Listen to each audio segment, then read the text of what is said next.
welcome to another edition of Superkickin with Stephen and Greg, your favorite two hosts right here. The Greg one over there, Stephen A. 1181, rocking here on a Sunday.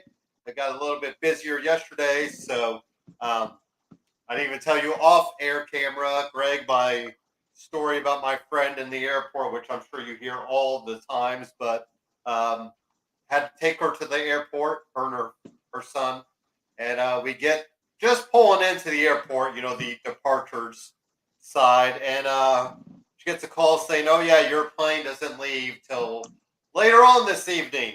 So we just had to go back to my house, waste some time, and then make our way back out there. But so not as exciting story, Greg, as I thought, but hey, it was still an airport story, which, like I said, you know all about, and yeah, so that's kind of where I was yesterday.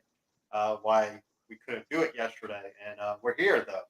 And and I can show off my Friday the 13th tattoo right there, a little ghost action. So that's a cool Nice. little flash sale they were doing at a tattoo shop. $31 for each design, and it was just from a sheet of designs, so it's kind of easy, quick and easy. You signed up, you got called later on that day, whenever your time was, and got in, did the deed, and got it done. So yeah, it's kind of a cool little tattoo here in my feeling the season as it is with my Haunted Mansion T-shirt, Greg. So cold sauce, so that's fun. We're down a game or two in the division, but yeah, and your Chargers will kick it off tomorrow night. That's right. That's right. We right at the ship after going 0-2, won the last two games, and now going into a big Monday night game against the Cowboys. And we're going to yank that Cowboy hat on, put it on ourselves, and march out of that stadium with another dub and all the media attention that's going to come around the Cowboys game. Yeah. And then to get ready for Kansas City. So I'm excited. My Oh, boy yeah. Justin Herbert's going to go and he's going to kill it tomorrow night. And, you know, people are going to start talking about us in a minute. So hype for it. You know, spooky season is officially in and on and popping. Cool with the ghost tats. I like it. But Yeah, I I'm don't know pretty if happy we need with it. to. Are you have an ink addiction though? It's a lot of tattoos going That down is a lot of tattoos in very 3 weeks, recently. isn't it? No, I think it just happened that I wanted the Bray Wyatt one, and then I realized it was October the 13th, and I saw tattoo shops were doing Friday the 13th deals, and I was like, hey, let's see what happens. So, some people are like, well, what does it mean? I'm like, I don't know. It's just a Halloween tattoo. I'm kind of at that point with tattoos where I'm like, they mean something, they mean something. Sometimes I just want one, just because, why not? So, but yes, I probably am done, Greg, for the foreseeable future of 2023.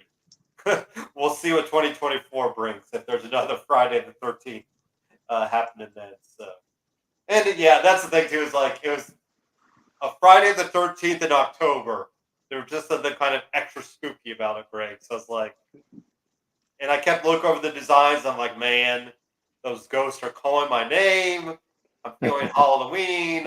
So yes, that's kind of why I pulled the trigger or pulled the gun, as they say, tattoo gun on that. But yes, guess you could call it an addiction, since, like we said, three done, or 3 weeks and two done. So that's probably a little bit more than I needed to be doing, Greg. But did you say you had any? I can't remember if we said you No, none. had any. No, you were clean as a Yeah, whistle.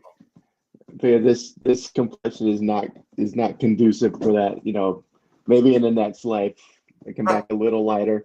That then Yeah. if I could get like a full color tattoo, I would do it in a second because I had a Chargers. couple ideas. Maybe a Charger one, but I was thinking of the Tower of Barad-dûr from the Lord of the Rings that holds the Eye of Sauron. I thought that would be Okay. cool to have the Yeah. eye on your shoulder, Oh yeah. the shoulder ball, and then the spires of the tower. Hmm. branching down and coming down the arm. Okay. So that would be my grand idea. But Yeah. as Like it I is, said, that's this was not a. This is a. Yeah, they had it on a sheet and looked really cool. So it's there because there was one tattoo shop that said they called it a tap out deal, and you could sign up for like an hour or 2 or 3 or 4, whatever, Greg, and you just get as much as you can until you tap out. Now that seems a little. okay. That seemed,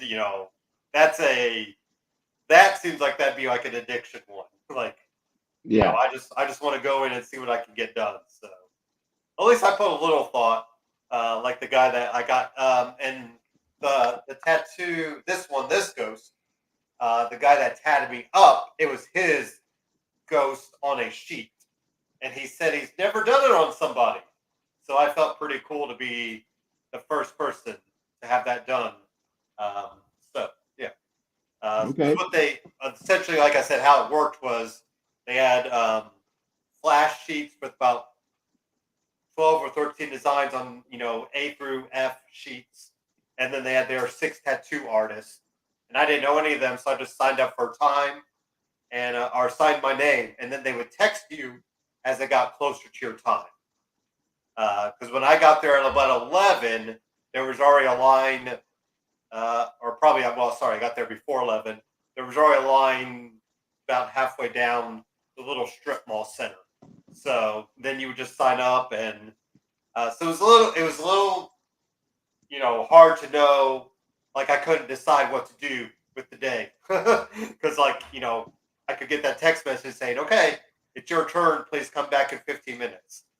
Or else you lost your spot. So Yeah. my afternoon was kind of like, okay, let's get that text message soon, just so I can move on. But so I probably got the text message about 2, got actually started the tattoo about 2:30ish, 2:40ish, and done about 3:30. So very quick and easy. Yeah. So that was my day. And like I said, the Colts lose. I can't believe my Colts, they've already played the 2 games with Jacksonville, the game with Tennessee, and the game with Houston. So we've already done, I guess that's half of our divisional games. Yeah. Actually, more than half. Because we'll only have We the got 2 2 other. left. Yeah, that's crazy. So, because you were saying the Chiefs play. Have you guys played did you play the Broncos already? No, we beat the Raiders Raiders. in the last game. Okay. But And that's the first. Okay. That's weird. Oh, yeah. Okay. And then we got Kansas City coming up, and then I think the rest of the division is going to be on the second half of the schedule. Okay, yeah. And I know usually the last week is divisional games. So, just because if there's, a game or 2 that separates your teams. But we will talk about Fastlane because I was there. Pretty enjoyable experience. Pat McAfee got the crowd pumped up. Greg with his talk about getting WrestleMania there. I felt really bad for the person next to me that was like, "Oh, are we really going to get it?" Because I was like, "Probably not," but I didn't tell him because he was like 15 or 16-year-old kid. So, anyways, it would be awesome to get WrestleMania here, but I'm not gonna hold my breath on it. But cool to see McAfee there. Busy day for McAfee because I believe he was in Texas earlier that day, and then flew in. Maybe got on the Vince and Triple H paid for a private jet to get him there that day, but or whatever, however they made it work. But he got there and kind of announced the John Cena LA Knight match.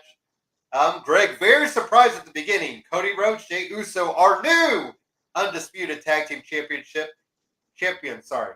And I don't know if you saw the press conference with them, Greg, but they both had a few libations in them and could not keep a very good straight face during it. So I don't know if too much was said afterwards, but I'm guessing there might have been like a hey, let's maybe wait till after the press conferences to get because Jey Uso, Greg, could not keep it together at all. I mean, he had the rosy cheeks, he had the giggles, he had the yeets going, and then Cody Rhodes, you could tell, was trying to play it straight. But Cody Rhodes definitely, with a lighter complexion, Greg, when you've drank a few, you don't look as Mhm. light in the complexion. So you could tell Cody had a few in him. So it must have been a busy night on the roads tour bus there. I'm guessing no baby Liberty, no Mama Rhodes were there on the bus, Greg. So to kind of let Cody have the night to take that in. But really, all the action in that match was fantastic. Everything, kind of played out. And like I said, very surprised to see Cody and Jay get the titles. So give me your own kind of thoughts on that match as well. Yeah, I agree 100%. It was, I forecast you were going to see a title change. I did not think that was going to be the match you're going to see it. So No.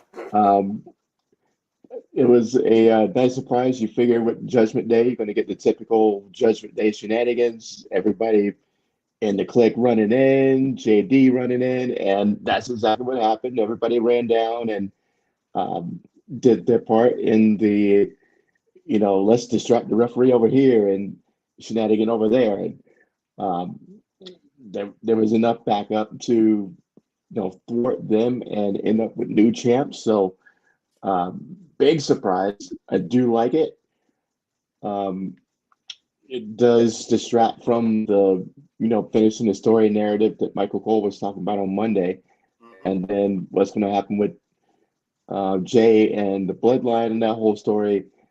Um, it's just another split in the road where, side quests, like playing a RPG Yeah, where yeah, they have the main quests and then all these little side quests that you can choose to go on, yeah. but you don't have to if you want to get Or don't through need this game as quick as possible. to. So that's kind of what it's like. There's another side quest. You want to go get the championships, But SmackDown, and Greg, we did see a tease of the main story, and that I they needed to do that just to kind of bring that in the limelight in case it could yeah. So happen. I like that it happened, and it's gonna be it's another wrinkle in the story. See what happens next. Because we had the stare down between Cody and Roman and Jimmy and Jay. So that was pretty cool to see that on the season premiere, Greg, as they like to say. Um, it's always funny. They always bring it up in fall, but never any other season. So, Carlito's back, full time SmackDown roster. Looks good. Looks pumped. Looks better than he was before, Greg. So older, wiser, still has the apple. Then he, of course, had a nice little, nice little intro on SmackDown as he gets beaten down, Greg. So not sure if the indie dates are fully completed there. Or what was that all about? But yeah, nice entry for him to get the win though. And we're still using the Lashley and Street Profits. So even though they took the L, they got the better of LWO on Friday night. So any thoughts on that match, or just kind of move ahead to the triple threat match? Yep, all these new stories and rivalries got to start somewhere. So Mhm. here we go. Reintroducing Carlito. He's a lot more buff than he was last time we saw him on a regular basis. So it was weird getting used to his new look. Even though the fro hasn't changed, Yeah. if only he's gotten bigger. But this is necessary to start those new beefs and get this new rivalry started. So it's good. I'm fine with it. Oh yeah. We also had Io Sky get the win with the help of Bailey. Greg. She did not want the help of Bailey, but Bailey ends up helping her. Do we think eventually we're going to get the crack in the foundation and damage control finally breaks up? Are we trying to give it a second wind and maybe do it right now? It looks like they're trying to break it up. I mean, give it the second win. Actually, um, I think we hope they break it up. yeah, But I just it's very weird. Bailey is wasted as a part of a clique. I think Yeah, she's better as a one-woman show. Healing it up the way she does, and she doesn't need sidekicks. I get it that she was helping get Io and Dakota, the rub and now introduce they're them to the universe. But now, mission accomplished. It's all done. So, you can break them off and send EO and Dakota down their own individual paths without the damage control banner. Um, but it does look like they're trying to send them down another path together. So I think until we get the cracks in the foundation angle isn't going to be anytime soon, probably another 3-4 months, Probably out, depends on unless something Dakota's. pops big. I was gonna say it's probably Dakota's injury status too. Like, yeah, she's back on TV, but she still has a pretty big ankle brace or knee brace on, which I don't think she's worn before. I Yeah. thought we kind of saw it in the background on SmackDown, or I've seen it kind of in videos, Greg. So it's probably until that is all the way healed, until she's ready to come back. And then, like you said, Bailey's good in that role. I think she's always wanted to do that, Greg. I think she's in this, veteran status, which is still hard to believe. I still Mhm. think of her as Bailey Black and Gold, like it's just hard to Yeah. believe. It's hard to believe they're going to be hitting 10 years pretty soon. Like the Shield. The Shield just hit 10 years, and now we're going to have Bailey, Charlotte, Becky, hitting 10 years as performers under the whole brand. So, but yeah, I think I agree with you that we've seen it run its course, but we're trying a new avenue. We're trying that. Bailey's trying to stay on the good side of EO, maybe to turn on her to try to get a women's championship shot. This is all the LA Knight show, Greg, for you. John Cena gets beat down, 99.9% of the match. LA Knight comes up and cleans it up, and then we give LA Knight the big win. I will say, John Cena's wife was in attendance, Greg. I don't know if they showed her on TV.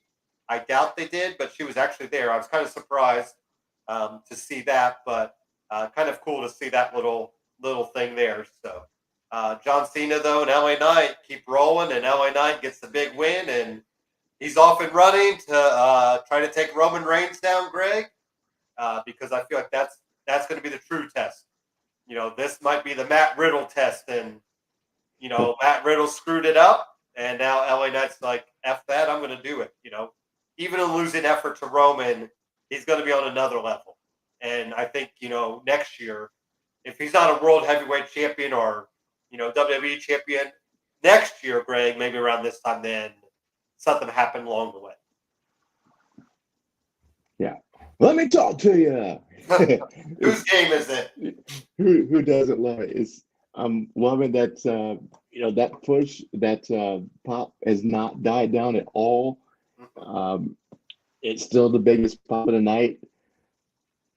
Season premiere, I think Romans was on the level with it, but I think LA Knight still had the biggest pop. And I'm loving seeing it, as you know. And some of the little nuances, he's getting more mic time than he's ever had.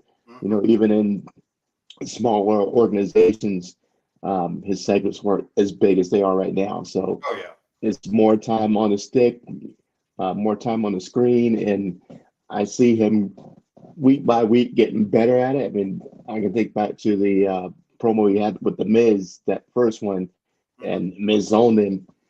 I think he was uncomfortable on the stick for once, and probably because he had so much time.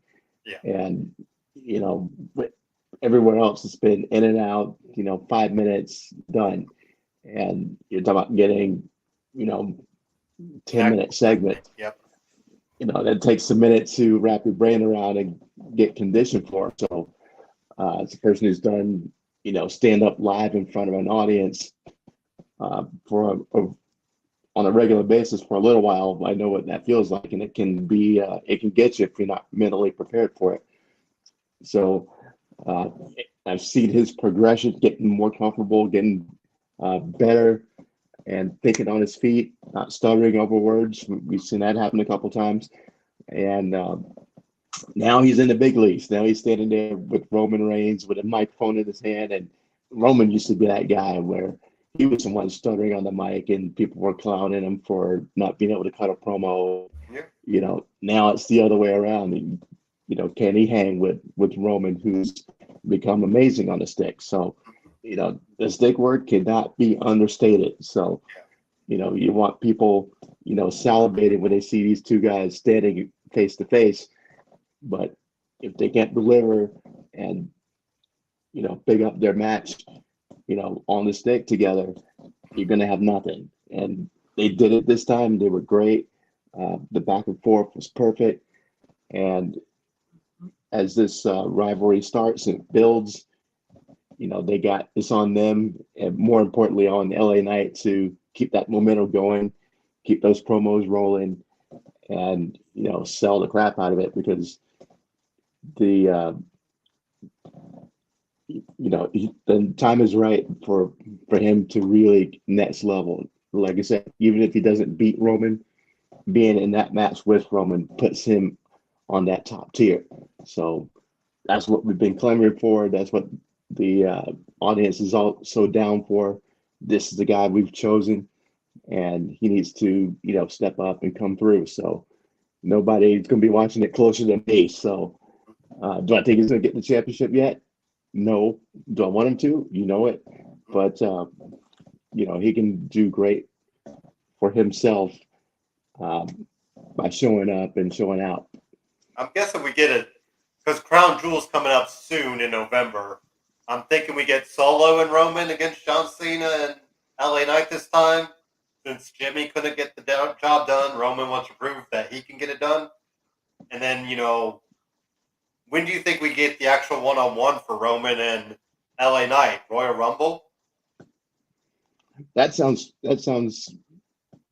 pretty good, because after we'll have Survivor Series. Survivor Series. I think Survivor. I wonder if with Nick Aldis as SmackDown GM and you have Raw GM now, I'm guessing we're getting brand versus brand, which we can get into maybe the next what do we want to talk about segment. And then you don't have a pay-per-view because you have December is usually the NXT stuff. Right. Now that's at the end of January, so we'll have to see how they can kind of keep building it. Or do you think they pull the trigger on a SmackDown and maybe do Roman and LA Knight? I don't think they should do it on a SmackDown, because doing it on the SmackDown kind of takes away from how special it is, being that this is the people's choice for the guy that we are endorsing 100%. It's got to be on a live event. And I'm all about Royal Rumble. I'd say December, but December they pretty much take the month off. So it's not going to happen. Survivor Series, I think we're going to get 4 games to headline the Survivor Series, and that puts us into January. So it makes perfect sense. And this is a space for those great promos. This is a space for those tag team matches with the Bloodline to show that he belongs in that scene with them. And then you get to the one-on-one match. Maybe in a tag team match, he pins Roman. And that adds more fuel to, can he beat him in a one-on-one match? So, plenty of space for, all the creativeness, all the out-of-the-box thinking to insert him into the Bloodline story. So, and then pay it off at WrestleMania, not WrestleMania, Royal Rumble. Yeah, so, I don't know if he needs to win. I don't know if I need him to win the Royal Rumble, Greg. I think he's so over. Yes, that would be icing on the cake, and that could get him in a championship opportunity. But I just don't know if he needs that right now.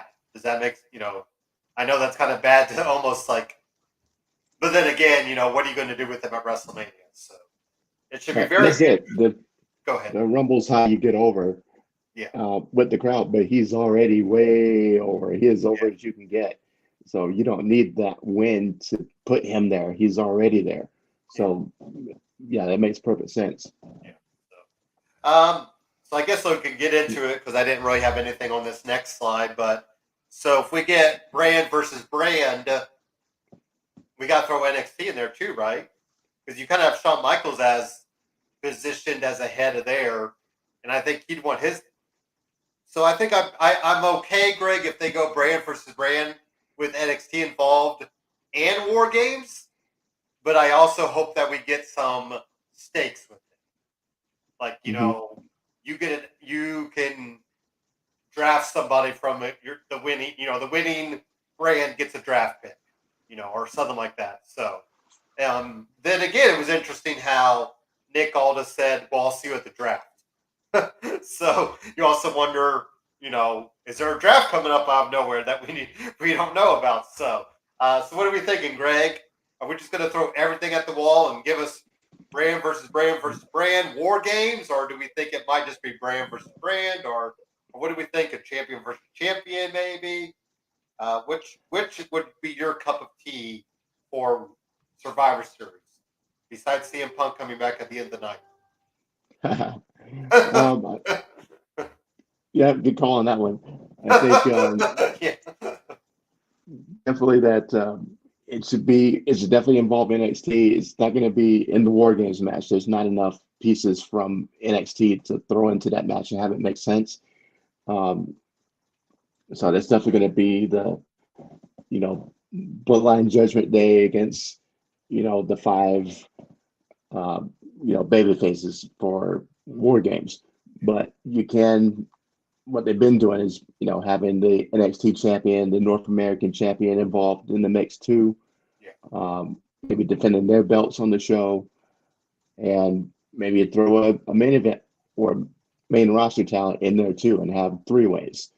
I like that the Raw SmackDown stars have been going down to NXT. The last NXT, what they call it, Super Showdown with Asuka and Paul Heyman and Cena and everybody down there.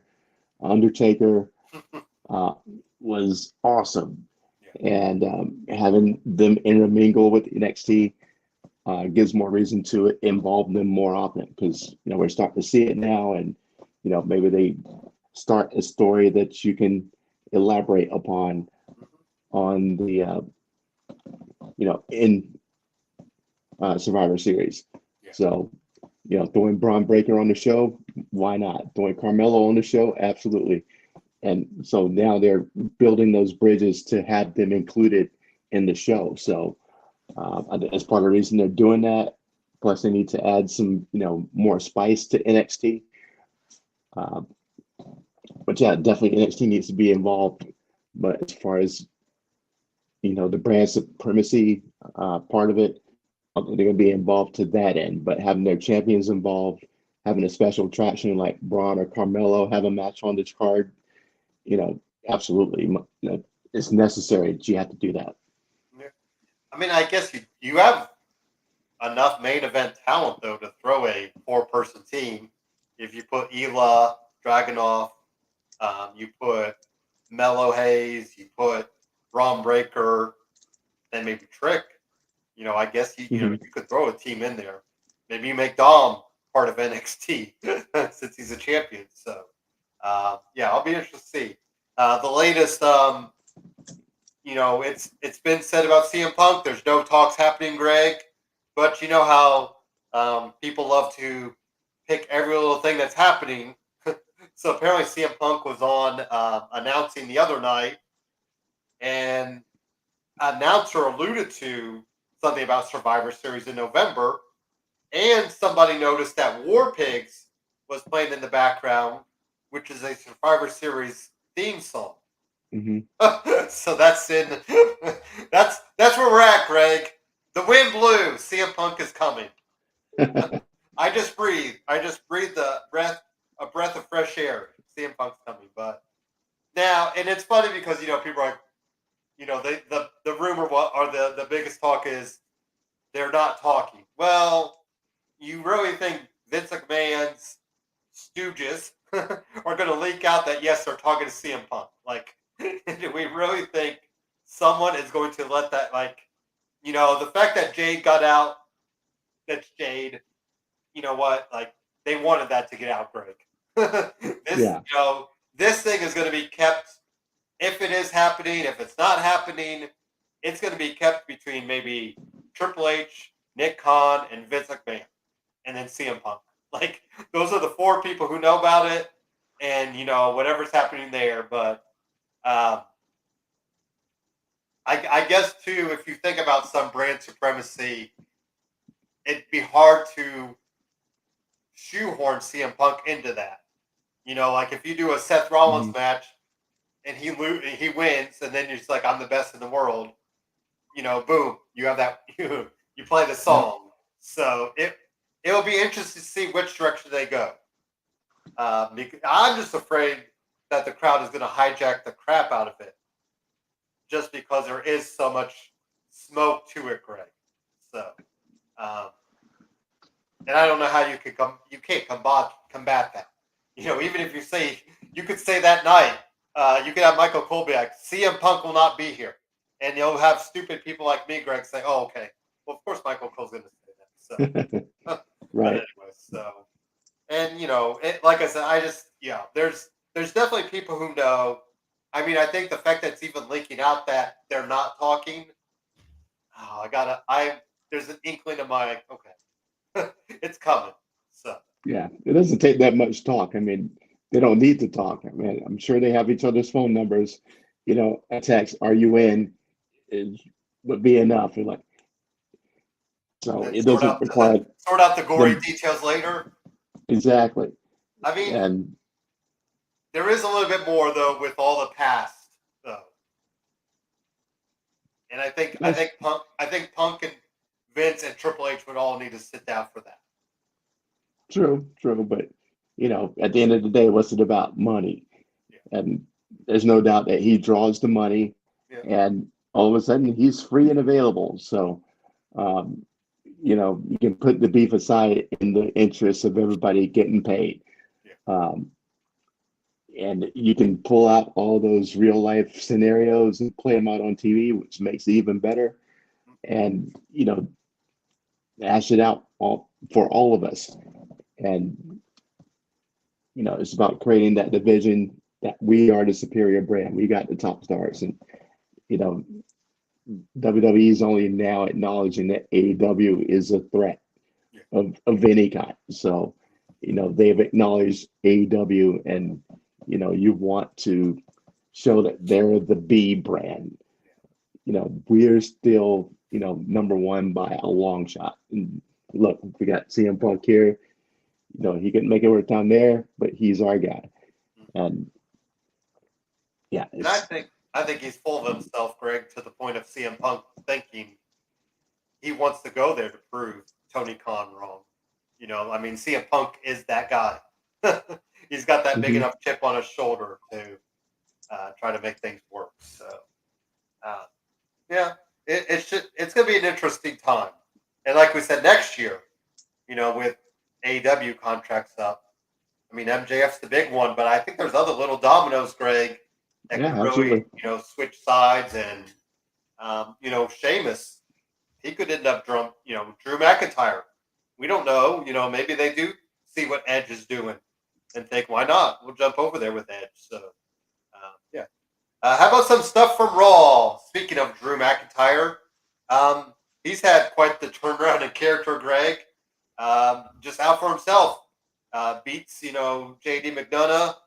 Are we, we keep saying it, Greg. Are we ever going to see JD finally in the Judgment Day, or is this more of a, I saw Vince Russo, which is Vince Russo, Greg, called an on-screen test for him, and I actually can buy that. Kind of hmm seeing where JD fits. So, do you think JD does finally find himself in with Judgment Day, or does he get just kicked out and back to NXT? Yeah, he does. I mean, I agree with him. This an on-screen test kind of they did it with some of the NXT stars coming up and having been seen in the crowd, or I think Ciampa is the guy they did that with. Had him on Yeah, Raw for a few weeks, and while he was still an NXT guy, um, they did it with Theory, with Gargano, and had to come up for a couple matches just to see what the reaction is. And I think this is the same thing. Okay, we're gonna kind of put them in Judgment Day and see how people react to it. mm-hmm. And if it's good, we're gonna keep pushing it. If it's bad, we're gonna okay, that was a one-off thing, and we associated him with Ben, and this is my boy from back in the day, and yada yada. So it's easy to bring him in, just on that branch. But if it's not working, it's easy to write him off and say, he's going back to NXT or whatever he's doing, and pivot that way. But that's exactly what it is. You're seeing how people are reacting with him in there, and how everybody else. You have to have the story of how he got in. So, he's been a the little past, help clean up the dirty work or do the dirty work, and he screwed it up by bashing Priest in the knee with the briefcase. Yeah, my producer told me, Greg, we forgot to discuss Seth and Nakamura, so that's my fault. Right. I just remembered that. We sold nunchucks. How could I forget, Greg? We sold nunchucks and That's used right. like legit, not in a misport, a ninja way, not a Akira Tozawa using them for fun, like Right. legit. So I was going to bring up Nakamura next, but finish your thought real quick about JD, and then we'll get into that about Nakamura. Yeah, I think they're doing a great job of showing him getting slowly integrated into the group instead of just going, here's our new member. Yeah. We know he's good with Finn, but is slowly winning over Dominic, who's been sitting on the fence. And Rhea's been looking him up and down and going, maybe. And Priest is out against it. And he's been slowly trying to win each one over. Yeah. But he was almost there, and then the screw up with Priest. And so it's a road to get in. And he'll be in another month, I'm pretty confident in saying. But because the big question will be, will Priest still be in it, Greg? That's the question. I'm thinking that the Priest may be out and he comes in to take his place. Yeah. I think they all beat down Priest and just kind of move on. And it'll be curious to see, because we've seen Damian Priest get over on his own anyway, Greg. So now, now that he's kind of pushed his level up, I guess I'm curious when the official cash is going to happen, because I just don't know if I see him beating Seth, Greg. Do you? I can, as long as the last man standing match would have been a great spot for that to happen. If they both gotten lay it out, and it would have been an easy place to come in and pick the bones and hit the choke slam 1, 2, 3. So that would have been a perfect opportunity. Elimination Chamber, another perfect opportunity. So something like that after a big no DQ type of match, or something like that, I can totally still see him taking it off with Seth in a situation like that. And can we just quit the talk about, oh my God, Seth Levin on a mattress? Like, come on, people. Like, we've seen this. Like, I go back, Greg, in 99 or 2000 when Mick Foley and Terry Funk were thrown into the trash can by New Age Outlaws, and you saw like the peanuts fly up. Like, it was happening then. Like, anyway, so, and we saw, Jericho famously did it in, in AEW, he landed on that. I mean, anyway, so. But what about Nakamura? Greg, I'm going to call it. He will never be a WWE champion. I don't know if he's going to be, I hate to say it, I don't know if he's going to be champion IC, US, North American, 24/7, women's ship. I think Nakamura, I think when he, I'm curious on his contract, Greg. How much time does he have left? And, because if he wasn't going to win it now, when he's, totally new character, has all the momentum, he's never going to get it. I mean, it's like Samoa Joe, was. So, which is good because it shows Nakamura doesn't need it. But part of me's like, like we gave Natalya the pity title match, Greg. Well, then Nakamura's earned a championship run, right? Yeah, absolutely. I mean, I was bummed that he didn't win the match. I didn't think he would win the match, but they've done such a great job telling the story and putting in, the plot about the back and, you know, week in, week out, elaborating on that. And Shinsuke, being the great evil heel and taking a step ahead of Seth, who's usually a step ahead of whoever he's in there with, Yeah. and just outplaying him every move and finding some underhanded, dirty way to, outthink him one more time, would have been perfect. And, you give him that clout, give him that title, and let Seth chase for a month, 2 months. And, it doesn't have to be another year-long title reign. It could be just, he holds it for 2 months and then Seth climbs up and gets it back. But I think Shinsuke is deserving of it.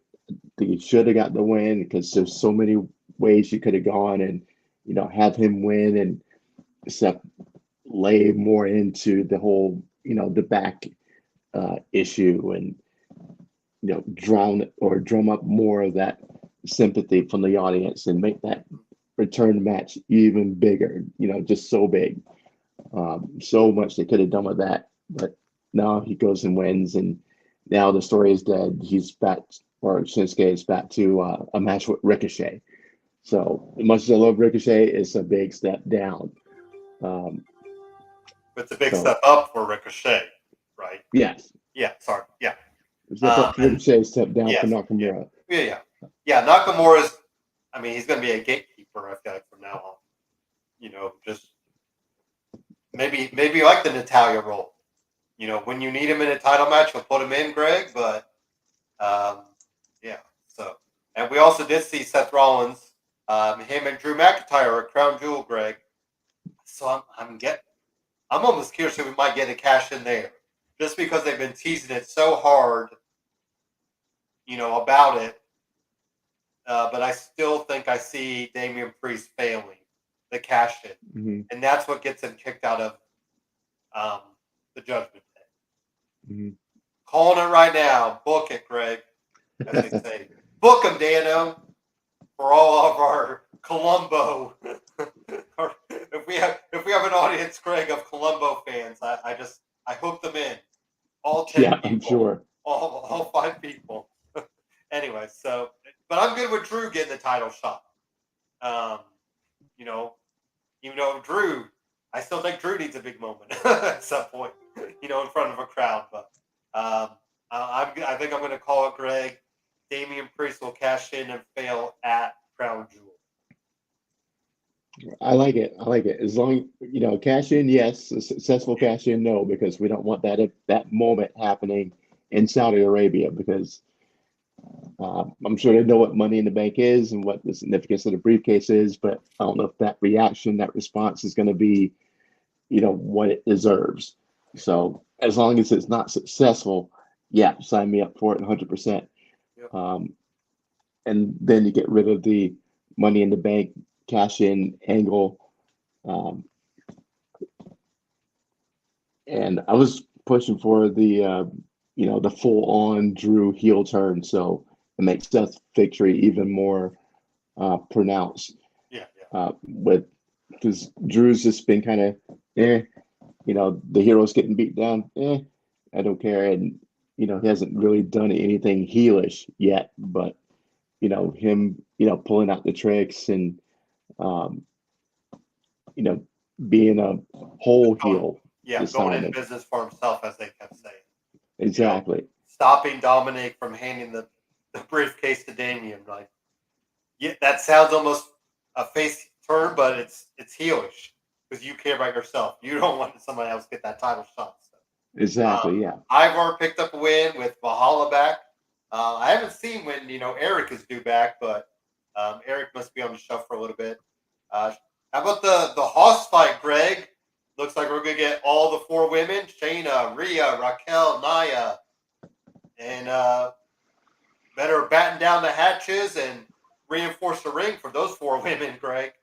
That Saudi Arabia is going to be in for a little treat with that.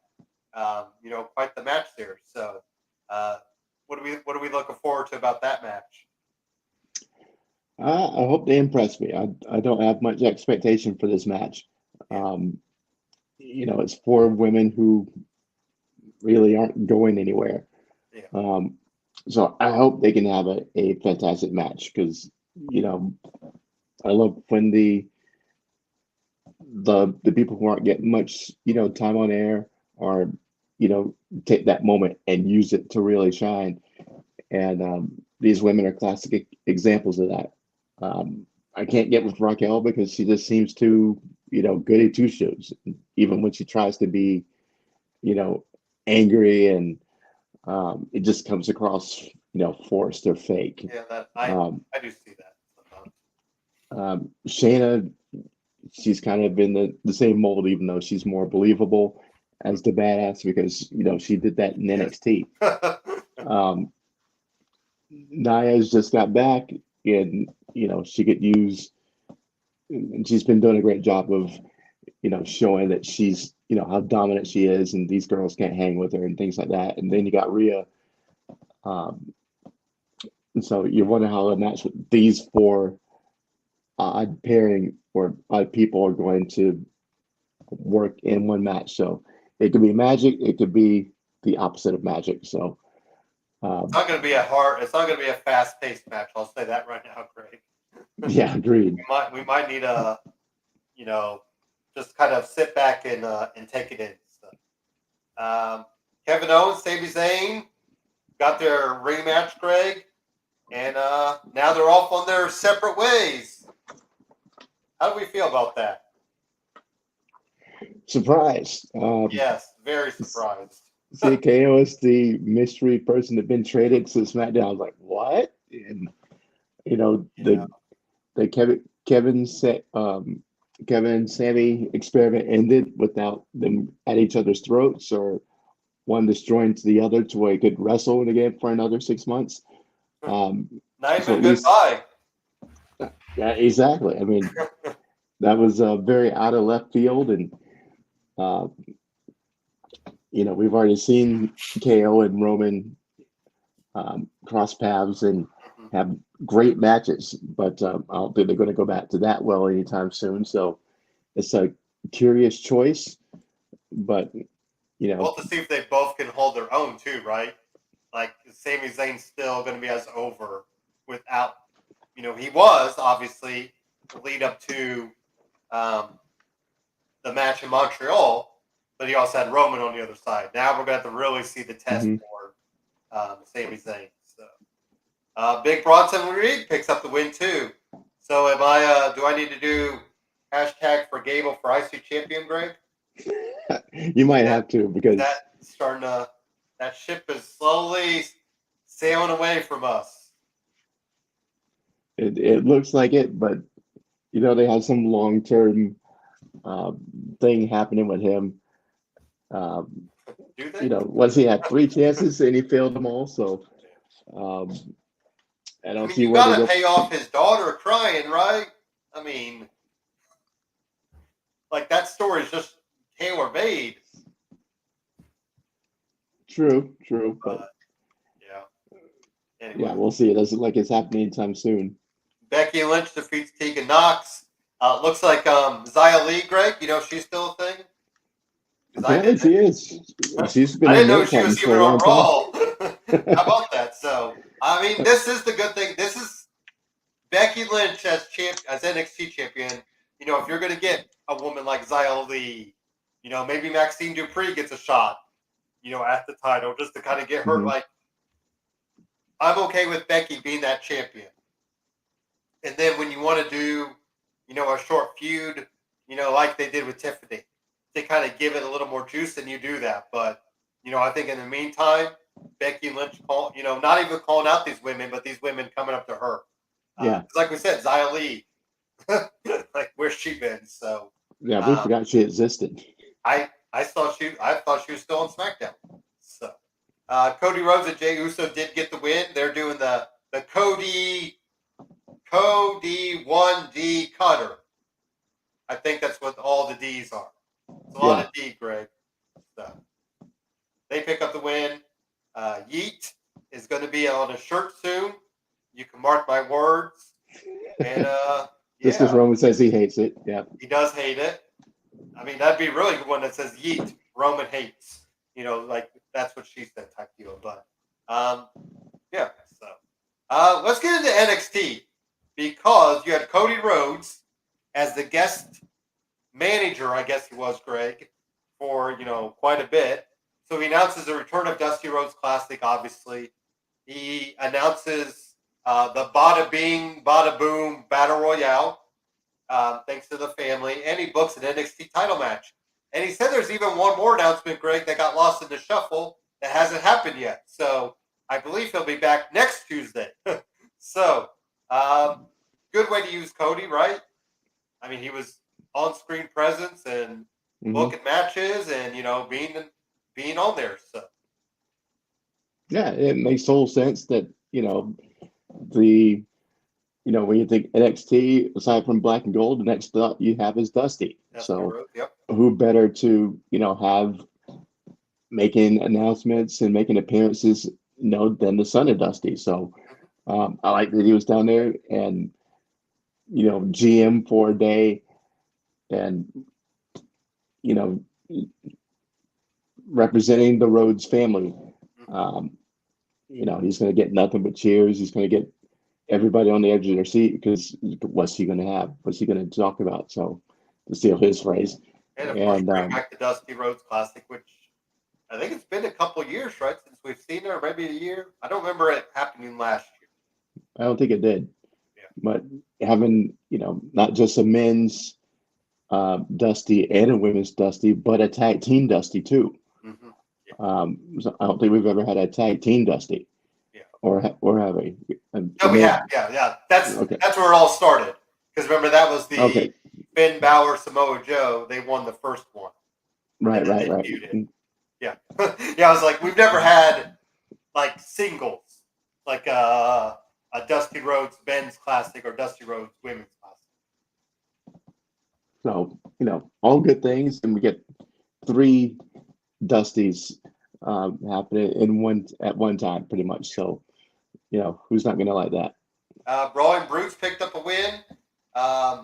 Asuka picked up a win. She gets as he should have. She should have. Yeah, you're right. She got Roxanne almost gets taken out by Kiana James.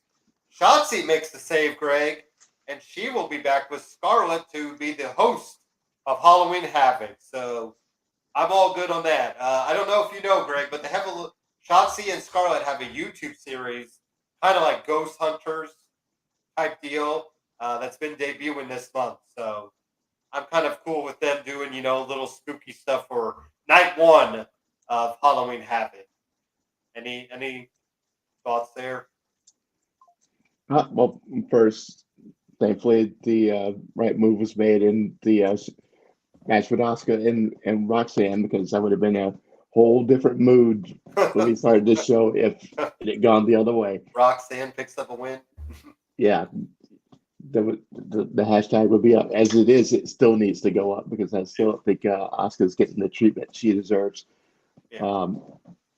But Shotzi was fine as the host a year ago, 2 years ago. Yeah. And I'm curious about Scarlett because when she said Scarlett, I didn't automatically think, wife of Karrion Kross Scarlett. So we barely heard her talk or show any personality aside from the whole doom and gloom type of. So this would be a good way to get her on TV in a smaller scale, but it's a good opportunity to get her on TV. Yeah, maybe finally build her up. Right. I mean, it's not good for her husband, but she can. How about that? I didn't even know that she could wrestle too, Greg. Oh, absolutely. She's known all over the Indies for how good her matches are, but we've never seen any of that on the Raw or SmackDown aside from I think maybe 1 or 2. Was there one mixed tag team match maybe? Yeah, I think that's it. The Brawling Brutes, who can't pick up a win anywhere, Greg, got to win down in NXT. Lots of different pub objects used, like a dart through the hand or through the fingers of Joe Coffey. So there we go with that. Oh, by the way, Greg, did you see officially Grizzled Young Veterans are back as the Grizzled Young Veterans independently? So I Hey, did there not we even go. realize they were let go, unless their contract expired. I'm guessing that happened.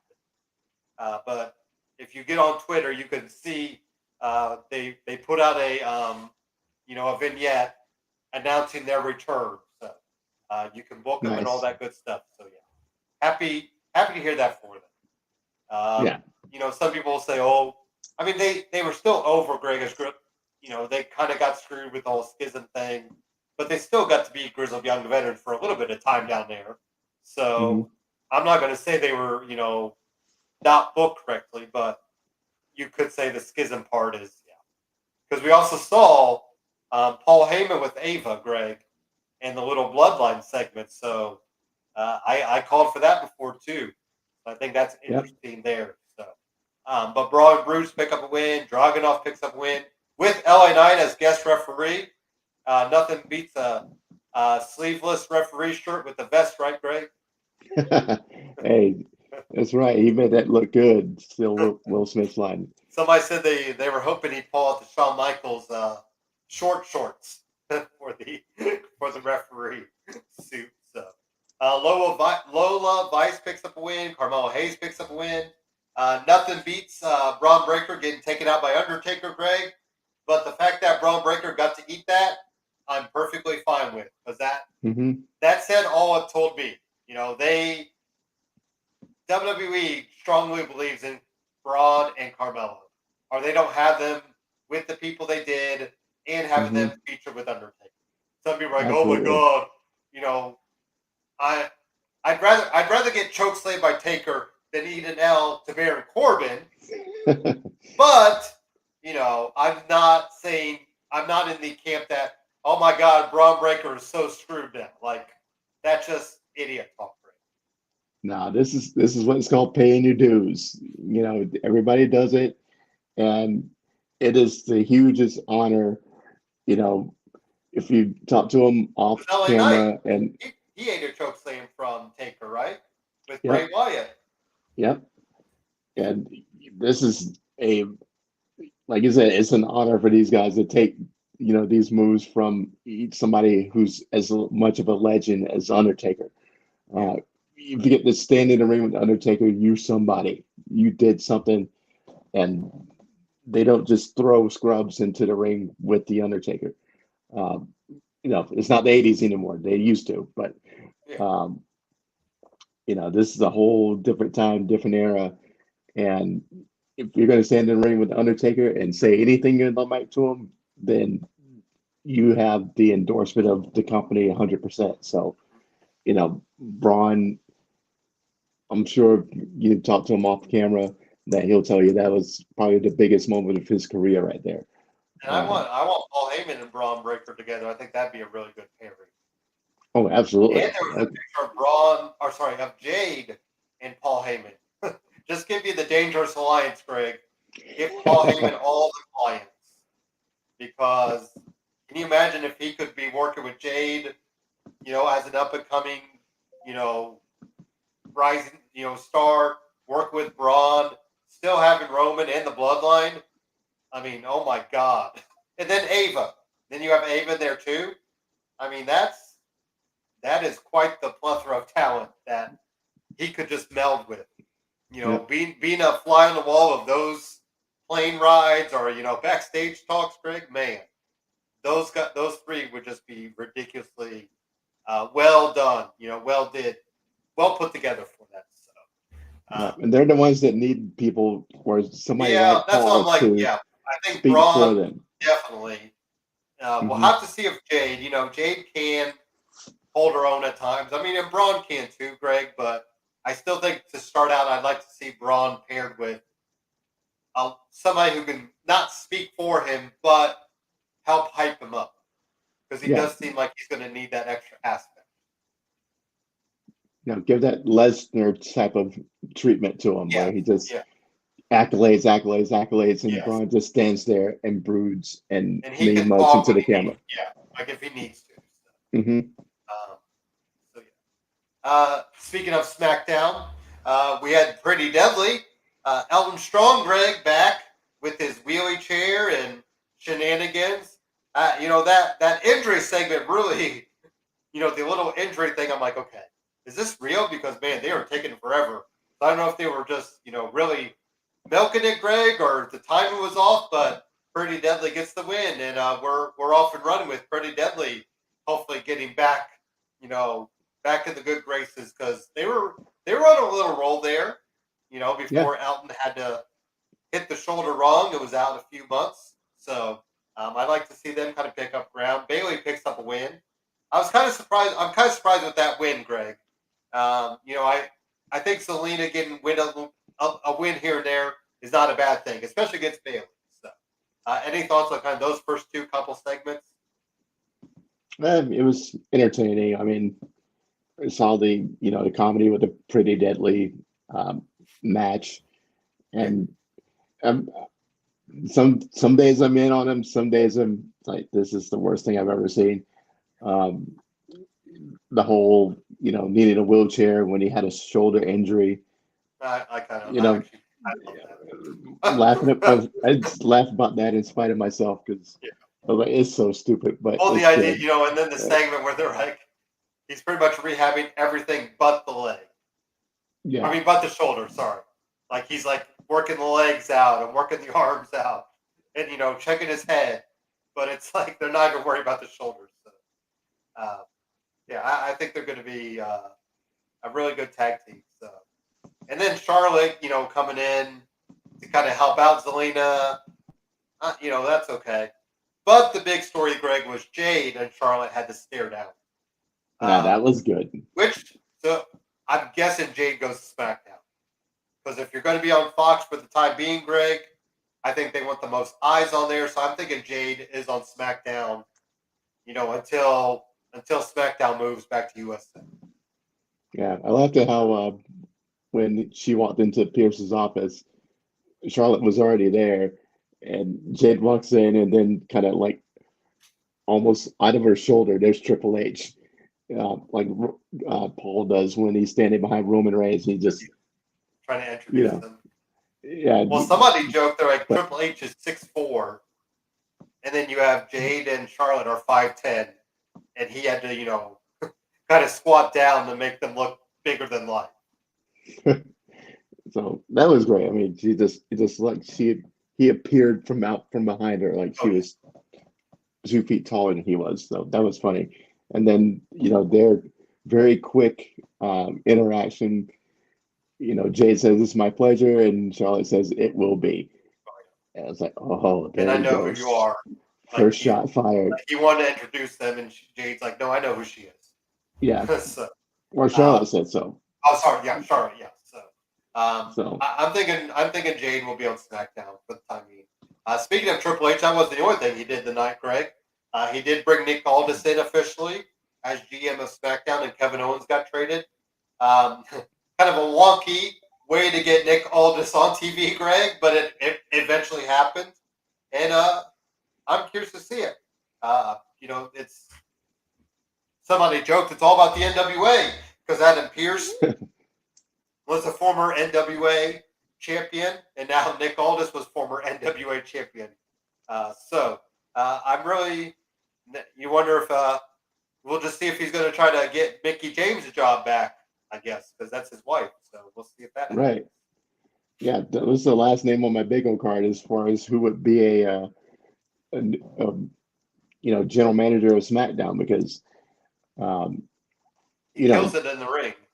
exactly. So why is he come on TV But wearing a I suit now? I see the argument that let's get him on TV and see how the crowd is reacting to him and see if he even wants to do it.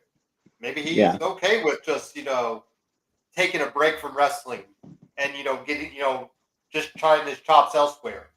And then, or like people brought up, you can have a heel, talk him out of talk him into wrestling them or something like that. Hmm. Um, so yeah, I think there's opportunities that we could see Aldis as a wrestling superstar at some point. Yeah, I think definitely at some point it's going to happen. Somebody else is going to take the mantle of general manager, and he's going to become a full-time wrestler. Yeah. Maybe he's got some injury. It's going to take a while to, square away.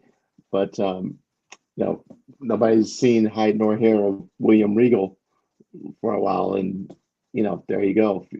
You have him reassume that role, and all this go back to the inactive talent, 6 months from now, 8 months from now. So I think something like that is still in play. Like we said, Kevin Owens getting traded. That was, I still, because I still think we're going to get, because we saw the Cody and Roman stare down, Greg. So I don't think they tease that if that's not going to happen. Sure. So, and we can have, but you could have Cody win. I mean, I don't necessarily want him to win the Royal Rumble, but maybe there's Elimination Chamber, and they put 3 superstars from Raw and 3 stars from SmackDown in there, or something like that. So, Cody. Speaking of Cody Rhodes, him and Jey Uso defeated Austin Theory and Grayson Waller, and LA Knight, who's getting the John Cena rub, Greg, defeats Solo, gets taken out by Roman at the end of the night. But then last night at the live event, he hit the what is his BFE? Yeah, he hit that on Roman. So there we go. We are off and running on Roman and then Roman Reigns, Greg. LA Knight and Roman Reigns, not Roman and Roman Reigns. That would be the Karate Man versus Ethan Page match. So, we got Roman Reigns Shield versus Roman Reigns now. But yeah, so LA Knight, Roman Reigns.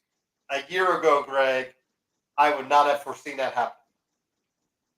Because he was still Max, right?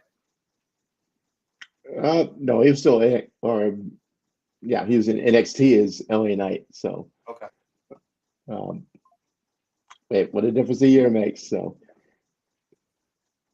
yeah. But I love it. It's going to happen, and it should be great TV. We're only just now seeing how good he is, and there's a handful of us that know how good he is already. I did see a dummy sign in the audience, so it's like that guy knows. And then he dropped his old TNA catchphrase. It's not an insult; it's just a fact of life, like that TV show. Or you got to give him the show. So, he's starting to stir that back up, and I'm still putting that energy out there to get him that the talk show segment. So, well, I saw Roku when we were in Detroit has a channel that's all about Impact. So there's Impact Wrestling all day, all night, and they showed Bound for Glory 2018, and LA Knight opened up the show, Greg, against James Ellsworth. Nice. So he's calling out for the biggest, the baddest. James Ellsworth comes out. Obviously, he kills him. But then Abyss comes out because Abyss had just been inducted into the TNA Hall of Fame. So, unfortunately, Abyss took out LA Knight through a table, and that was it.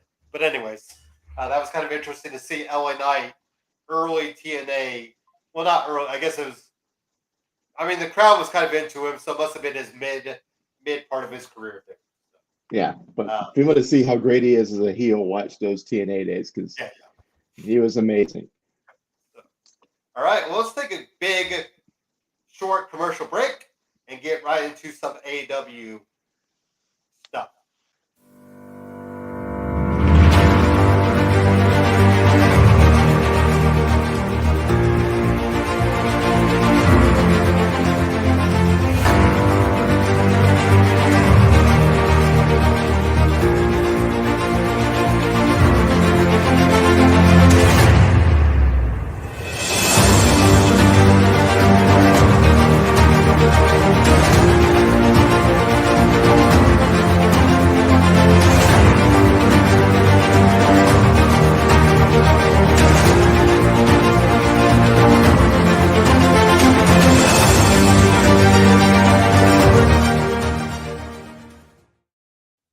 So this is the big thing. Ricky Starks to WWE.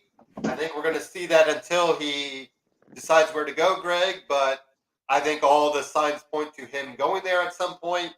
What say you? And then we got other Ricky Stark news as we get into Collision.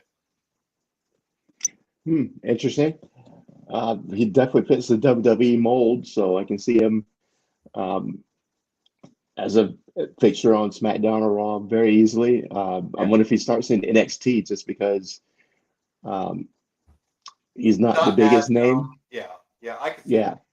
Yeah, getting some steam on NXT before he comes up and kind of fills, Carmelo's shoes as far as Yep. his swagger and, his whole look and everything. Um, I think it'd be great in NXT, and stay down there for a little bit, get your support happening, and then come up. So I wouldn't mind it at all. And then the big stuff was Ricky Starks and Big Bill are our new AEW World Tag Team Champions, Greg. Okay, that was a surprise. Yeah, I don't have much to say on it, as you could tell. I missed last week's collision and was powering through yesterday's and saw that they won. I'm like, what? And No injury, and like some people thought maybe Dash or Cash were injured. Nothing there. I mean, it does get us away from another FTR Young Bucks match, Greg. mhm. So, and I'm okay with that for now. I think it was too quick for that. So I'm just very surprised. Because they Yeah, really, it's not like Ricky and Big Bill they've eaten some L's. So it's not like they had really some momentum on their side. true. But what's it about making stars? Yeah, that's, I mean, I guess Ricky's on the way up, and Big Bill, we've seen him do nothing but be a sidekick so far. He seems to be good at that. I mean, I still miss Enzo and Big Cass, but he finally gets the title, though. He never was tag team champion during his WWE run. So, I mean, good on him to finally get a title. So, Bryan Danielson won. Bullet Club Gold won. Greg, where are we on the Acclaim now? Because, can I just say it? I'm over them. what? I know. How about that? um, you know, Where are you at with that? Like, am I just am I jumping the ship too quick? no, I mean, have to depending on who they're wrestling. I tend to fast forward through their matches anyway. Yeah. If you've seen one, you've seen them all. Yeah, and that's the thing. I think all their matches are about the same, right? I mean, Exactly, and it's not like House of Black is every match is very different from the last one. yeah, Um, with Acclaim, every match look exactly the same. yeah. And you know how I feel about Billy Gunn as well as the other It's not legends it's not going anywhere. being in there participating. Exactly. So, like I said, depending on who they're in there with, I'm skipping right through their match. If they're in there against House of Black, then yeah, I'm going to watch it. If they're in there with the Dark Order, that's a easy skip to the next one. I'm So not. it What's depends. going on with? I mean, is this with Malachi and Buddy off so much, Greg? Did I miss? Like, did they get injured or what? What is? Or did we just keep them off TV so Julia Hart can really establish herself? Yeah, it did seem to focus its shift to Julia because I guess she was on that big winning streak, and they wanted to build up her match with Statlander, which was a great match, by the way. Yeah. And they kind of took the back seat. So now it's going to be curious to see if we get the House of Black more prominently now. I was still bummed they took those trios titles off of them because they did, That was way too. in my opinion, the most with it. The whole, house rules segment Open part of house. it. Yep. Um, I mean, and unless they're they're trying to get their way back to WWE. I mean, I don't know what kind of contracts they have. unless they are going back Shield style, I would say no, because I think they're so much better as a unit in AEW than they would be in WWE and Yeah, that's right. having everything overproduced. Yeah. It seems like they have the most freedom and the most um, you know, creative input as to how their matches go than even with the Triple H regime. So I hope they stay with what they're doing, and Tony Khan just realizes you got diamonds right here. You need to be protecting them. Speaking of Diamond, Greg, when are we going to get the Emmy nomination for Timeless Tony Storm? Should we start? Can I petition? I don't know who the Emmy, who does the Emmys, but maybe we need to find that award distribution and start writing in Tony Storm's name, because damn, Lover's Lament Part 1 was something else, wasn't it? It was great. It was great. Her running, her looking at like no watch, and then running, trying to get to wherever she's going.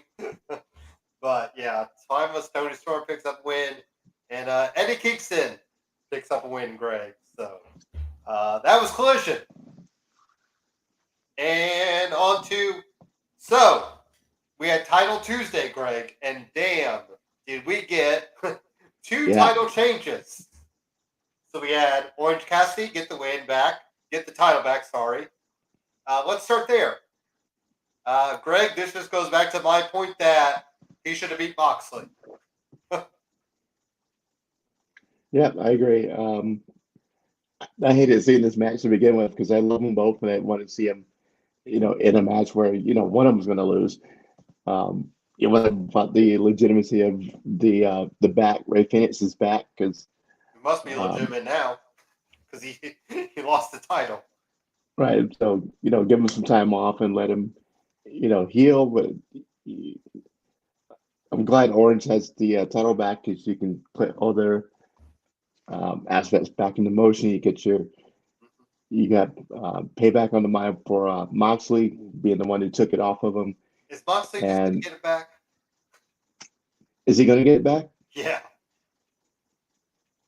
No, I think not. I think they're going to have a rematch, and Orange is going to win. He's like the one mountain Orange still has left to climb, aside from going for the world title. Yeah. If somebody has his number, it's probably Jon Moxley. So I want to see him, even that up. But he was amazing as the champ, and I'm glad he's got it back. Was he beat somebody other than Phoenix? Because you know how much I love Phoenix. Yeah. But it was an interesting way to start the show, and great match too. So even with the injury aspect of it playing in. Well, we didn't even start the show with this. We started with Bryan Danielson and Swerve Strickland. Danielson gets the win to get the TNT title shot, which happened last night, and he lost to Christian. So Hobbs killed Jericho, Greg. I mean, if this has got to be the all-out push for Hobbs, right? We can't start and stop this. Just go all in and see what happens with it. That's true. I mean, it's all about solidifying the Don Callis family. Yeah. And Hobbs is probably not a guy I would have picked to put in there, but he makes sense. So he's got a bunch of young, hungry thoroughbreds, and they are like the future. They're literally the future of the company. Hobbs, Ospreay, Takeshita, and they are going to be the ones who are still pushing the company forward another 5-10 years from now. So I love that aspect of it. Guys who are, not ignored, but they're not on the top of our minds as far as who the best wrestlers in the company are. So it's building a stable, they all need that little bit of school push to get them over too. Like they kind of need Don Callis right now. Exactly. Jay White defeats Hangman Adam Page, but we had Swerve involved with this, so Swerve and Adam Page is not finished. I'm not even going to get into the line said by Juice Robinson, because it just didn't need to be said about the quarters, and then it had his name on it and all that. So yeah, that just, I don't know. there's times and places for things, you know. I mean, I get it's wrestling, Greg, but Mhm. then I also see the aspect like, okay, like with the whole um, just the time we're in right now with the Israelis and Palestinians kind of going back, fighting each other, and Jews being on the just they feel like they always have to be on defensive end. That probably could have been not said. So Yeah, I do like Jay White coming out with the title. I think that's because obviously he's never going to win it. So why not just let him hold it around like Christian now? I guess that's also exactly. that is also the aspect though, Greg. We just saw it with Christian. So why are we seeing it now with Jay White, who's probably above that? That's true. Like I said, we know who's going to win the actual match, and is a very old move from decades ago, coming out and taking the title and holding it ransom, and Yeah, um, that's yeah, you something they've get been what you doing want. since the '80s or Yeah, before that. Um,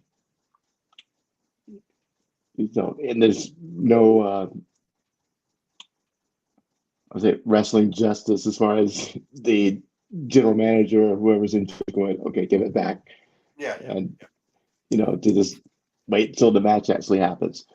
So, but it feeds the fire, and gets the promos happening, and um, makes makes the audience want to see the face. the champ get his belt back. Yeah, So it's just a fighting funny. for his It is. own belt, but it's just Yeah, funny.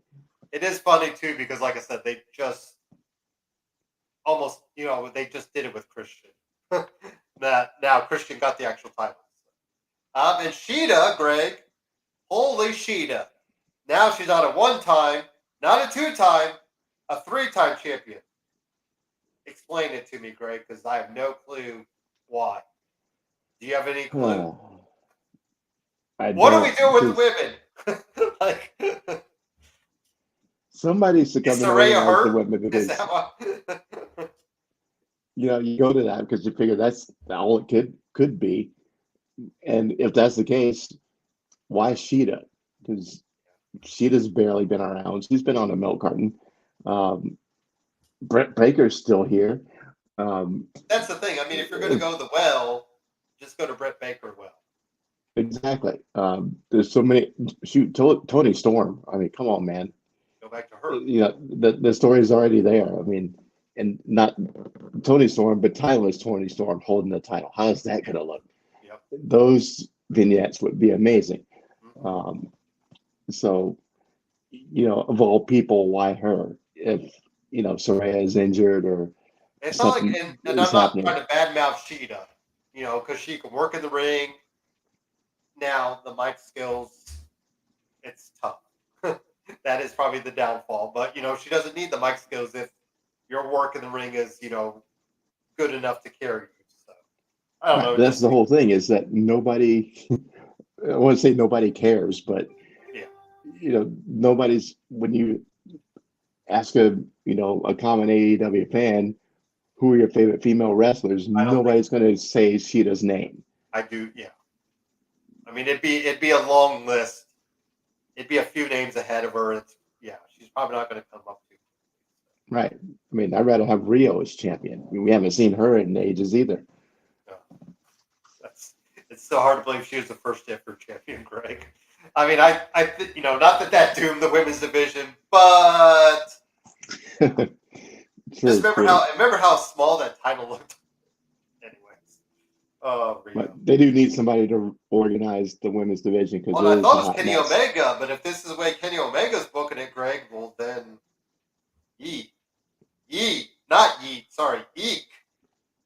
You, Exactly. David. But yeah, Adam Copeland picks up win, obviously, over Luchasaurus. Shenanigans galore here. Uh, yeah. Any thoughts on that final aspect there?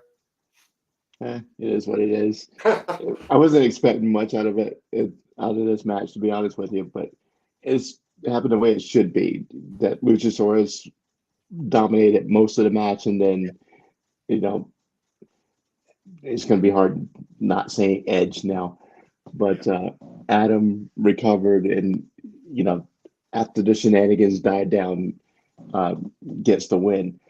So I guess I want to see if he's going to go the route of like Bryan Danielson and Jon Moxley. Is he going to do some of those harder hitting matches? Because obviously that match was a pretty basic, wrestling match. Yeah. Does Adam Copeland in his, right old age of what, 350, does he want to take a couple more, couple hard hits and see what the body's got in it? But I hope not, because I don't think he needs to. But No. I think him and Christian might do it just to show that they can. So. Right, a couple no holds barred matches with Yeah. those two, especially after the promo Christian cut and name I'm not dropping their Beth leader, I'm and their father. yeah. Clean So- sheets, Beth. So when I come home. You know who I want to talk about, Greg? A Booty Blue. Getting a little darker. Eye makeup now. Is she going to be joining House of Black? Because she did get the mist in the eyes, Greg. And what happens if you get misted? That poison seeps into you. So, do you see her maybe joining the House of Black?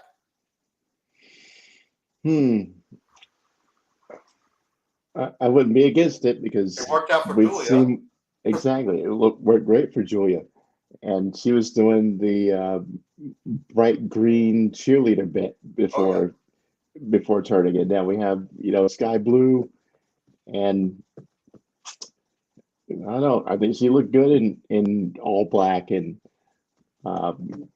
rolling with them. She's very talented.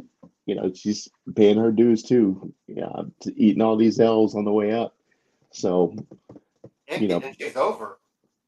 yeah, she is. So I over. can only imagine, and that could be why you're not having the House of Black guys out there yet. Maybe you're going to have them slowly inject themselves into her matches to kind of get that wheel turning. Mm-hmm. Just like Malachi had to convince Julia to join him. So, there's other matches too, Greg. Daniel Garcia won. Jay Lethal. Jay Lethal signing, Greg. I don't know about that one. Do you? Yeah, I get the idea. Bringing him over from Wherever he Impact, was. TNA, whatever he called himself. I mean, he just needed a paycheck, didn't he? Yeah. I guess what we could consider it is like the getting your last big contract in sports. That's what it feels like. Like you're just there. You're going to do the job, but you know that this is also probably the last one you're getting. Yeah.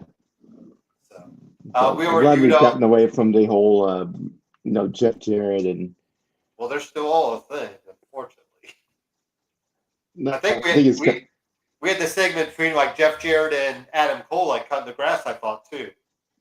Didn't that happened on TV at some point? Like you had Jeff Jarrett in a big wheel thing, and then you had Adam Cole cutting the grass with like a lawnmower, like those old school that have the spinning. Oh. So yeah, we already did a pick to win too. And how about Collision? So you kind of got caught up on it, Greg. Samoa Joe, he just keeps picking up wins. Where do we see him going? He's brought up the AW World Title again, Greg. Well, I'd love to see a rematch with him and MJF. See, I don't feel so bad when I go WWE. It was cool to see Willie Matt back because I haven't seen Matt Yeah. since Lucha Underground. Yeah. I know he was in Impact for a minute. In Ring of Honor. And now he's doing Ring of Honor stuff. So I like seeing him, and he and Joe had a good match. Willie Mack was one of the few guys that was himself too in Lucha Underground, right? Exactly. He was just the Mac. He had no mask. Exactly. So I love that. Love seeing Mac. He was the first match I saw in Lucha Underground. Okay. Against the Machine Brian Cage. Yeah. and they had a banger of a match, and that got me hooked on Lucha Underground. So that was the first match I saw um, with Lucha, and he was one of the guys in it. They had a banger of a match. Um, so one of those no holds barred fighting all through the building and broken everything, bashing each other with stuff, and I think a cinder block broke. There was just all types of stuff going Oh down. yeah. It was Okay. so if you have a chance to go look for that match, it was incredible. Season 2 of Lucha Underground, Yeah. Mac against Brian Cage. So it was good to see him. Looks the same. That looked like he added a couple more moves to the bag. So I hope they do something with him because, I always have love in my heart for Willie Mack. He could probably get over. He could probably get over too because he got over pretty well. It seemed like in ROH and all that stuff. Juice Robinson picked up win. Kyle Fletcher gets wins. Greg, kind of build up his singles career right now while Mark Davis is out. Chris Statlander, and this is why I brought up the Sky Blue aspect because the announcers were even kind of building up Sky Blue as darker makeup and more aggressive and just a change in attitude. So that kind of gets you there with that. Keith Right. Lee. ... Yeah. When in the world are we ever going to finally do something with him, Greg? Ever? Doesn't look like it. So if It's a WWE couldn't sin. make it work, and now AW is having a tough time. So man, you think it? Can we put any of the blame on Keith Lee? I don't think so because he's been in some bad stuff too. Yeah, yeah. They just don't have anything for him, which makes no sense. I mean, there are super heavyweights that you could be, clashing with. Him Yeah. and Hobbs, him and Miro, him and Cage. There's plenty of guys his size for him to go with, but they're not doing anything. I mean, look at the new Warlow. Have him run into Warlow doing Yep. his warrior impression these Yep. days, Yep. and that could be a banger of a match. So It's I one of don't know those things. what. Would you rather be just off TV if they have nothing for you, or do you want to be on TV just picking up wins over nobody? So Yeah, but he could be doing in the meantime, just getting in the ring and talking smack about they yeah, won't give me anybody. yeah, that's And a lot of guys have come out and just called out Tony Khan on the mic, and go, why aren't I getting competition? And do something like that. And yeah, in the meantime, you're putting yourself over and making the crowd think, okay, why isn't he getting exactly. Because opponents? right now the crowd is just doesn't even care. And like Right. they always say, you want a good reaction or a bad reaction. No reaction is the worst reaction. Exactly. Indifference is the worst because that just shows people are apathetic about it, and that's never a good thing. Yeah. But speaking of not apathetic, Christian picked up a win, Greg. So Christian picked up the win over Brian Danielson. I kind of wanted Brian to win just because of and I want Brian to finally get a title. I think it's about time for him to get some title, right? Sure. Absolutely. But then Christian just got it. So, this time next year, if we still haven't seen Brian Danielson win the TNT title or the AEW World Championship, I'll be wondering what the heck happened. So, any thoughts there on the main event? And then we'll close up the shop here. Well, I didn't get to see the main event, but I figured Christian was going to win somehow anyway. Probably some shenanigans. But I agree with you that he should definitely be champ before his time runs out. He talked about, he promised his daughter Oh, yeah, he does that much. by the time she's 7 that he hang it up. And, she's Slow 6 down. now. He said slow down, Greg. So I'm Slow holding down. to that. Slow down. Yeah, there we go. So, but he needs to have a title. So I can see him beating, uh, MJF or whoever's champ. But he Maybe definitely deserves it. he could do maybe he does the Trish Stratus thing and just wins the title in his last match and then sails off. But I would hate that because that would just, kind of defeat the purpose of winning a title. But, because it shows that Trish wanted to come back and come back and finish. But yeah, so anything for the good of the matter, Greg, last call wise that I might have missed. Oh, Brian Pillman Jr. Really good vignette to separate himself and name him Lexus King as to why he, wants why he's that name and all that. I hate to say they've already done more with him in WWE than AEW, Greg, but they've already done more with him in WWE. Just by that, simple vignette.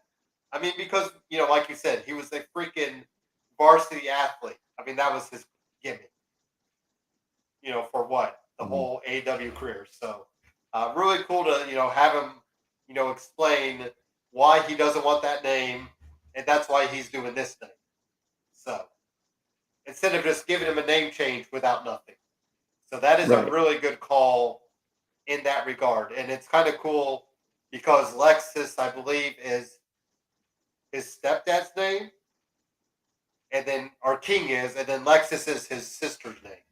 Or something. There's family attachment to it in real life. So really cool aspect to that. So. Yeah, it's a fantastic idea. I saw the vignette where, he's talking about, his dad and why he doesn't want to be associated with him. And, the name change at the end, but I was like, okay, what's the name? I missed that part. So it's Alexis King. So cool idea. And it's a great idea to do it that way because most of the people who are watching now aren't going to remember Brian Pillman. They're not old enough. Old heads like us aside who've been watching it for, 3-4 decades. But today's crowd, the 25 and younger, even 30 somethings barely know who Brian Pillman is, let alone having seen him wrestle and what his best matches were and what his personality was like. You and I remember it because we've been watching it since we were kids, but today's crowd is not going to know who Brian Pillman, was or how he was as a performer. So it's a great for him to Brian's got a gun, and his most infamous line ever. I'm gonna shoot him dead. So good, but it's a great way to show the piece of it and then pivot away from it and go, I'm no man, my name is this, and this is what we're doing. So great idea. Trying to get a promo like that across TV today, Craig. Yeah, Kevin Owens is like, hey, me and Sami Zayn got an idea. I'm going to have a gun. Sami Zayn's going to try to break into my house. I'm going to act like I'm going to shoot him and the cameras are going to go off TV. So what do you think, Vince? Can we do that? Hey, the whole the Bang 316 segment during Monday Night Raw, that was pretty good. Yeah, that is true. I mean, technically they did kill off Vince McMahon in a limo, so true. And we can't forget Choppy Pee Pee, Greg. Oh man, I forgot all about that. Kayente and Val Venus. Val Venus had to get with what was the manager's wife? I forget what is the manager's name, but it was Funaki and yeah. I can see it, but I can't. Because he has the driver named after him. Anyways, but yeah, and there was a couple other Japanese wrestlers. So, but yeah, so it's funny to. I need to find that Raw now. I think I want to find that Raw for the Pillman segment and just go back and watch that tonight. So yeah, any last thoughts on your end? So you're calling for Chiefs win tomorrow, or sorry, Chargers win. Chargers. Sorry, yes, Chargers. Sir. I'm gonna go and shocked the world and beat the Cowboys, even though the Cowboys aren't as unbeatable as we thought they were. Yeah, Um, the Cowboys. they got run out of town by San Francisco last week, and it's always a good thing when you're the next team to play a team after they played the 49ers. So, Justin Herbert dislocated his middle finger on his non-throwing hand, and he's ready to go for tomorrow. So, fantasy managers, no, don't even worry about it. He's going to be good. And I'm going to predict he's going to put up 3 bills and 3 touchdowns on the Cowboys tomorrow. And we're going to have a good, we'll say 30-17 type win tomorrow night. So super stoked for my Chargers. And I just brought up ESPN, Greg, and 49ers lost today to the Browns. They missed the game-winning field goal, 19-17. Browns win. Browns win. Hopefully you didn't have 49ers in your survivor pool. Well, I did have them on my fantasy defense, but I didn't put them in there. So I started Buffalo instead. So we'll see how that goes. And still what? Number 1 in our fantasy league, even though I lost last week. Yep. So, got to keep that trophy, in my house. Yeah. All right. Well, thank you for watching. We'll be back next week. Halloween Havoc is in a couple weeks, so we don't have to worry about that. We got Crown Jewel in November, and then we'll have Survivor Series. So, and Full Gear. So we'll have Crown Jewel, Full Gear, and then I think Survivor Series is a couple weeks later. So we have a full slate of big events happening in November for AEW and WWE, Greg. So good times. Always it's just hard to believe we're already coming up at the end of the year. We'll be have to hit our end of the year award shows here too soon. Yeah. Be very curious to hear, who our wrestler of the year is, because there's a few names you could go, I think. So, and most improved and all those good categories. So. All right. Well, thank you for watching. Enjoy the rest of the weekend. I got another week of fall break, Greg, so I'll take another week for myself here at home and enjoy the week. And how's work going for you? Busy? Busy as always, man. It's crazy and lots of stories. I wish I could, just set up cameras and show what it looks like on a daily basis. I used to watch a reality show called Airline or Airport. The A&E had it, and yeah, they would they'd film the day in the life at an airport. I was big into those, like the parking lot, the parking meter made one, like parking meters, and that one, Parking Wars, that's what it was called. And then the airline one. So then there was even a mall cop one for like a year or two. It was It was at the Mall of America. So you can only imagine, the big gigantic mall in Minnesota, what they sold there. Have you been to Mall of America? I've never been there though. Oh, geez, it would take you a whole weekend just to see everything in the Mall of America. It is huge. Yeah. And there's a hotel in the middle of it right now. There's a hotel. There's an amusement park. There's every restaurant you can name. There's every shop you can name. You can spend a full weekend there and still not do everything. That could be just think if you said, "Hey, I'm going on vacation. Where are you going?" "Oh, the Mall of America." Just gonna stay there for the. And no sales tax in Minnesota, so you can go shop at Mall of America and there we go. Tax free, baby, tax free.